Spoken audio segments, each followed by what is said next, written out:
इस प्रॉब्लम में हमें एवरेज स्पीड डिटरमाइन करनी है। दो स्पीड्स दी गई हैं 60 माइल पर आवर और 90 माइल पर आवर, लेकिन कंडीशन जो दी गई है वो आपको ज़रूर जहन में रखनी है। कंडीशन ये है कि half of the distance 60 mile पे कवर हो रहा है और बकाया हाफ 90 माइल पर आवर पे कवर हो रहा है। That is very important thing. Students normally क्या करते हैं कि दोनों स्पीड्स को ऐड करके 2 से डिवाइड करते हैं तो उनको 75 माइल पर आवर मिलता है और वो समझते हैं कि that is the correct answer. लेकिन इस कंडीशन में ऐसा नहीं है। रीज़न शॉर्ट में मैं आपको बता देता हूँ कि speed is already a ratio of two quantities, displacement and time. तो जब वो पहले से एक रेशो है तो फिर यहाँ पे कंडीशंस आ जाती हैं। कभी ये तरीक़ेकार जो आप दोनों को ऐड करके 2 से डिवाइड करते हैं ये लागू हो भी सकता है, कभी नहीं भी हो सकता। लेकिन वो कंडीशंस हम आगे आने वाली वीडियोस में डिस्कस करेंगे।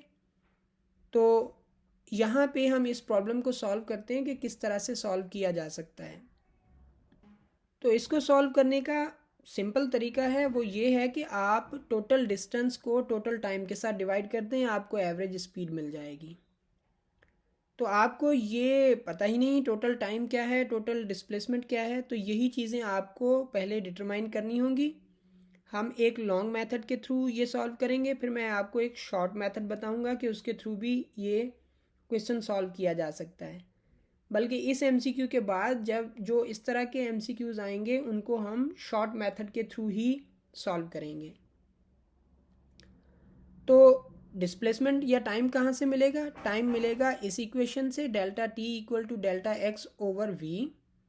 मतलब हमारे पास वेलोसिटी मौजूद है, डिस्प्लेसमेंट मौजूद है क्योंकि हाफ ऑफ द डिस्टेंस है, और हम टी डिटरमाइन कर सकते हैं।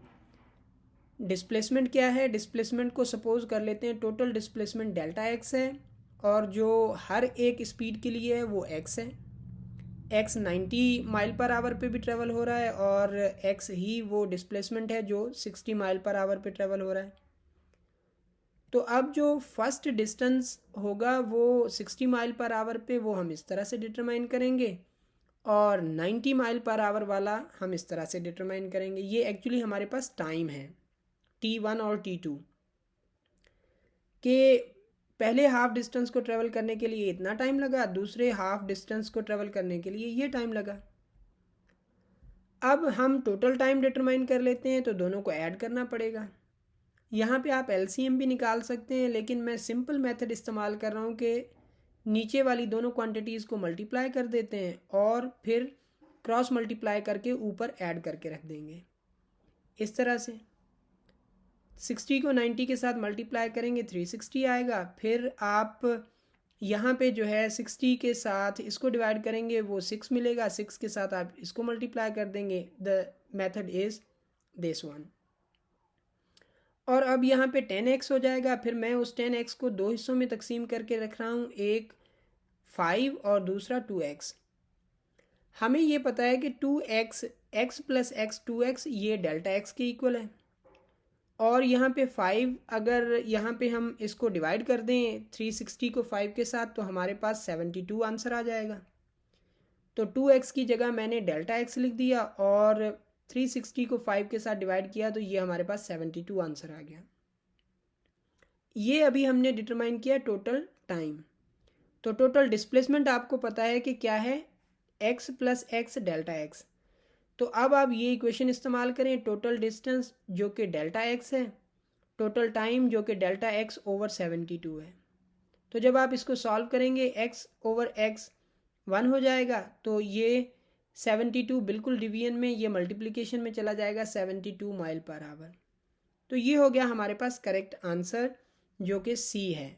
जो आप एक्सपेक्ट कर रहे थे 75 माइल पर आवर वो नहीं है।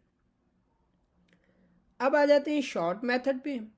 तो आपने ये इक्वेशन ख़ास तौर पे जो इंजीनियरिंग के स्टूडेंट्स होते हैं उन्होंने ये चीज़ ज़रूर पढ़ी होगी। इसको कहते हैं हार्मोनिक मीन का फार्मूला। ये हार्मोनिक मीन का फार्मूला है।